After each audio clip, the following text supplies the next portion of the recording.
Welcome to our deep dive on navigating Singapore's property market and avoiding that heavy ABSD hit. Let's get into it.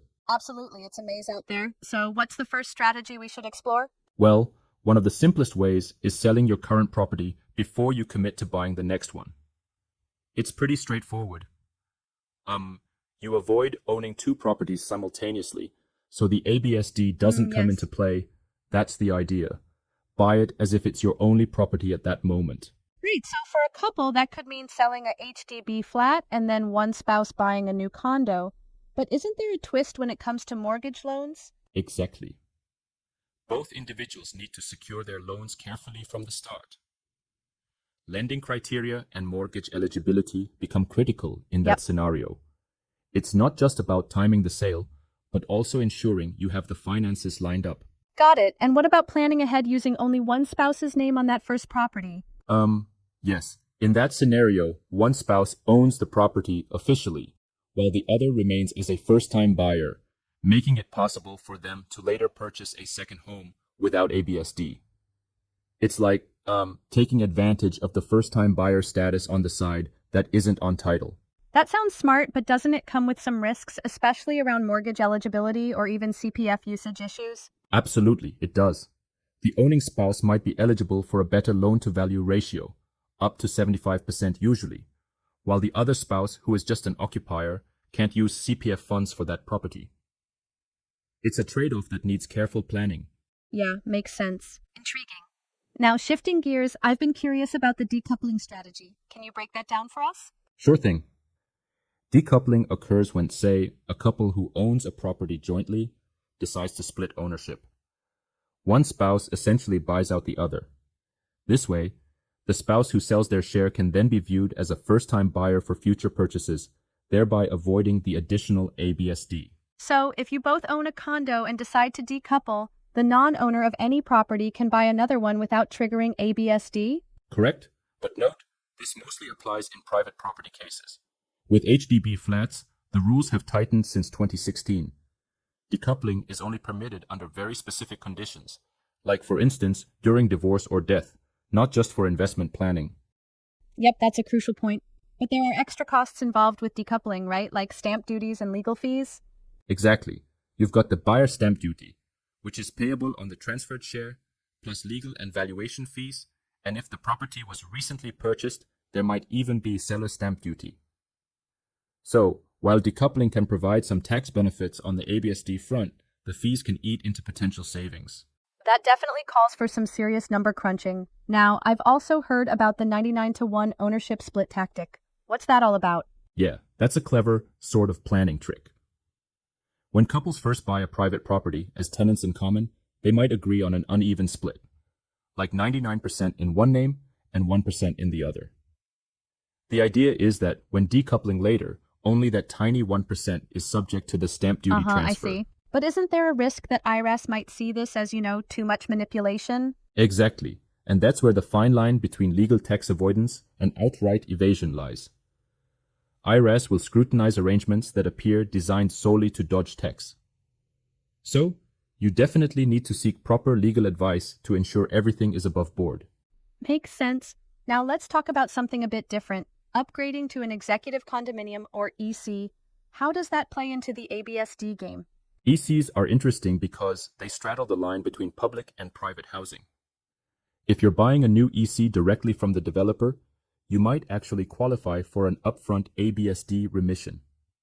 That means you don't pay the Right, extra that's a big tax cash flow immediately. benefit. What are the conditions for that upfront remission? You must sell your existing HDB flat within 6 months of collecting keys to the new EC. It really smoothens the transition if you're upgrading, but of course, timing is key. And if you're buying a resale private condo instead, the process is different, right? Yes, that's correct. With resale properties, if you still own another property at the time of purchase, you have to pay ABSD upfront, usually in cash within 14 days, and then apply for a refund if you sell your old property within 6 months of completing the new purchase. It's a bit of a cash flow crunch moment upfront. Exactly. Now I also wanted to explore the niche strategy involving trusts. Buying property using a trust for your children. How does that work with ABSD? Trusts are a double-edged sword here. In theory, if the property is owned by the child through a trust, and the child hasn't owned any other property, then they could be seen as a first-time buyer. However, as of April 2023, this route comes with a hefty 65% ABSD upfront if you go through the trust route. Yeah, that's brutal. And can you get that money back? Yes, there is a refund mechanism, but it's subject to very strict conditions. For instance, all beneficiaries have to be clearly identifiable. When the trust is set up, the beneficial ownership must vest immediately upon transfer of the property, and the trust itself must be irrevocable. Plus, be prepared for the fact that securing a bank loan for such properties is nearly impossible.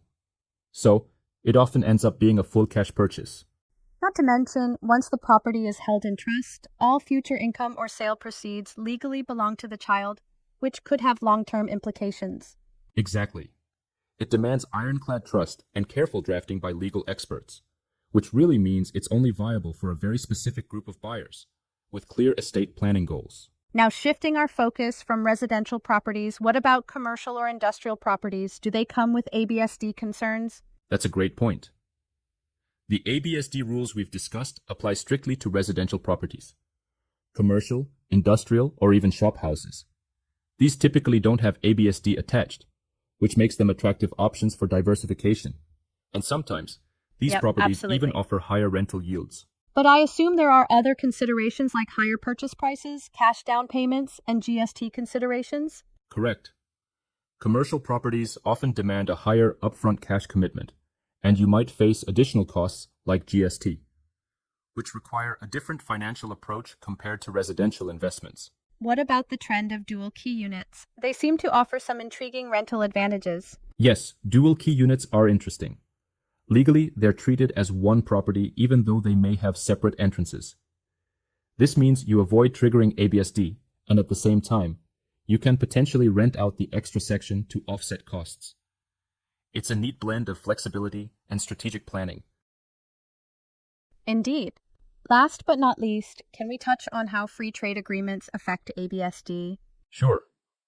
Under certain FTAs, a few nationalities, like nationals from Iceland, Liechtenstein, Norway, Switzerland, and the United States, may be eligible for the same ABSD treatment as Singapore citizens for their first residential property purchase. That means typically a 0% ABSD for the first property, and then standard rates for subsequent ones. So, the conveyancing lawyer plays a big role in managing that benefit. Exactly.